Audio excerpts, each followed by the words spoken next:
Hey, what's up, everybody? BDO44 coming at you with another video. All right, so Khris Middleton is out 4 to 6 weeks with his sprained knee, left knee. Because I told you guys it was right. It was the left one, my bad. But yeah, that's what we're looking at. 4 to 6, which should take him out of this series and probably part of the next series if they're to advance. Listen, I'm not saying that Chicago is just now automatically gonna win this series or just everything's gonna just fall into place for Chicago. But what I'm saying is it's set up to look like it possibly could do that. I'm not saying it's definitely gonna do that, but I'm saying that things just got a heck of a lot worse for the Milwaukee Bucks. And we've talked about this on this channel ad nauseum. They're in trouble because of how their team is constructed. They're not built to withstand injury. So now you guys are going to see what I'm talking about. It's going to be on them to find something on their bench that works. The Grayson Allens, they're going to have to get Bobby Portis back out there. I don't know what his health situation is. I know he was banged up in the last game as well. But they're going to need to get a lot out of everybody on that team. Brook Lopez is going to have to thrive. They're going to need their guys to simply up the ante. Next man up is not something that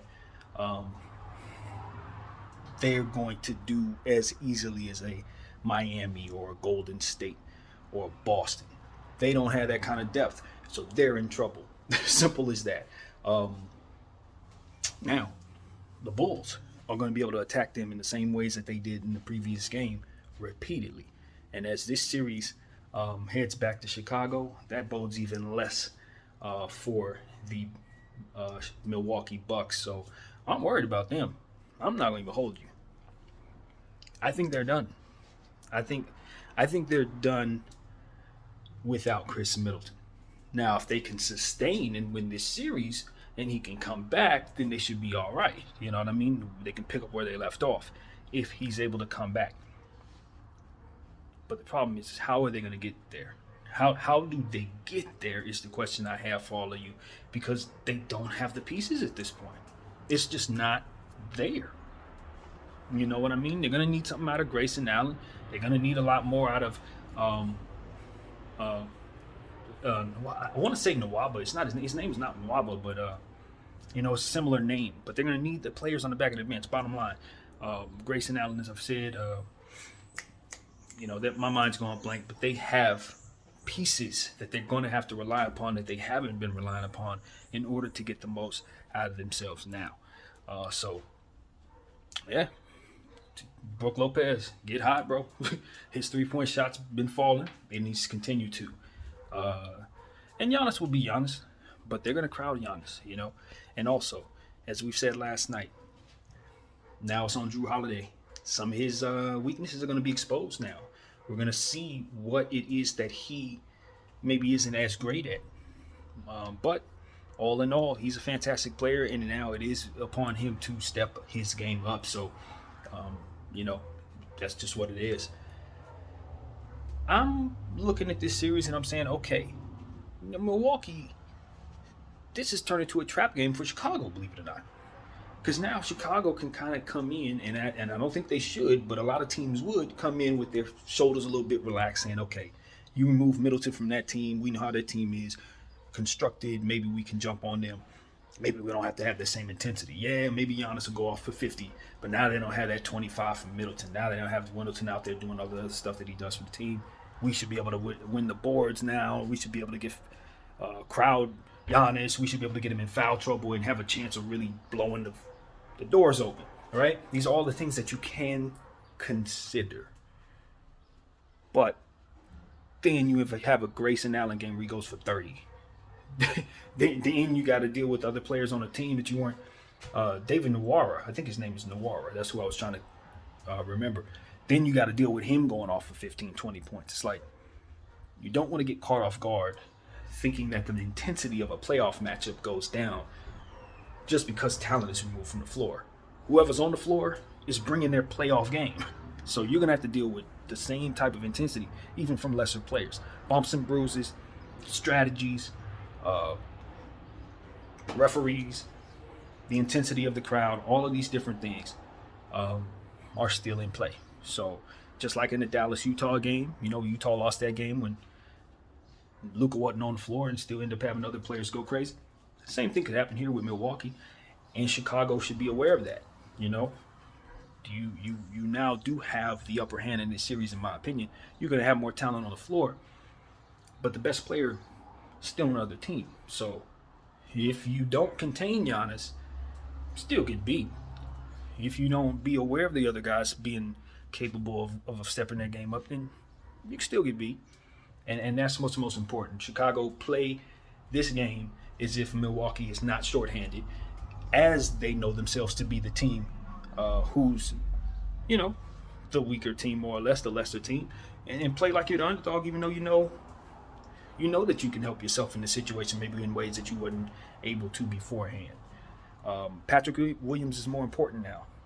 He's more important now because now things are going to open up for him a little bit. Middleton being removed from the team should, in theory, make it so that other guys are being paid attention to a little more. Now Milwaukee has one less defender on the floor. You get more attention, or more open space, I would imagine. So he is important. Zach LaVine, I'd say, gets to spread his wings a little bit more offensively, just with one less defender down there. So Bobby Portis is going to be important, for the Milwaukee Bucks. And I know he's banged up, but if they're going to advance, it's going to be because he stepped his game up to a crazy high level.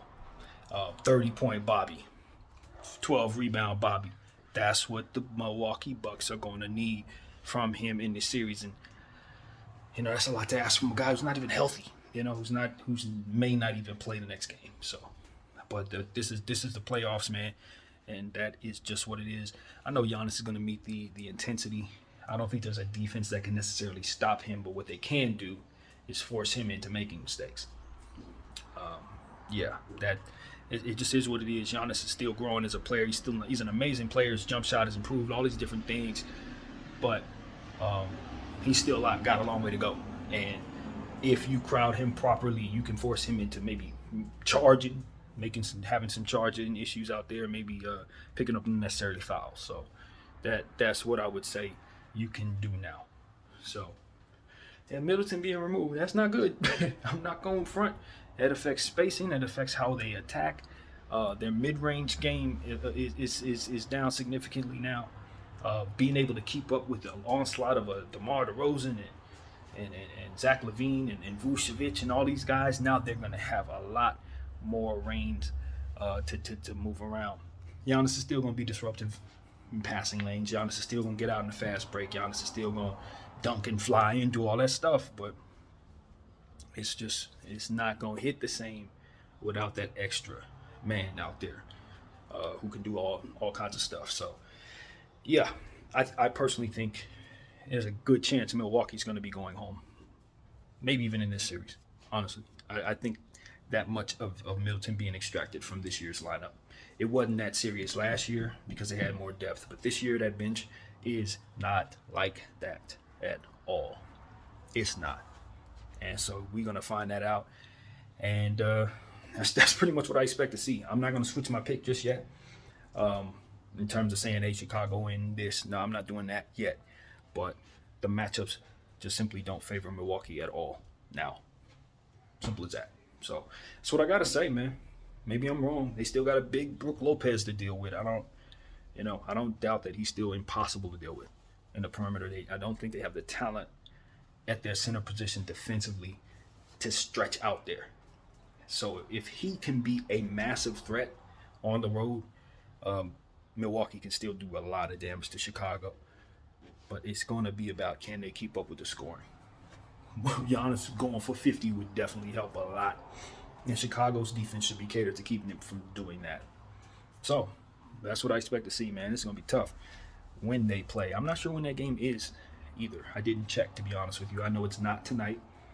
It's 3 Western Conference matchups tonight. But since this news dropped, that's what's on my mind. So no Middleton for over a month. And that is what it is. BDF 44, I thank you all for watching. I'm out.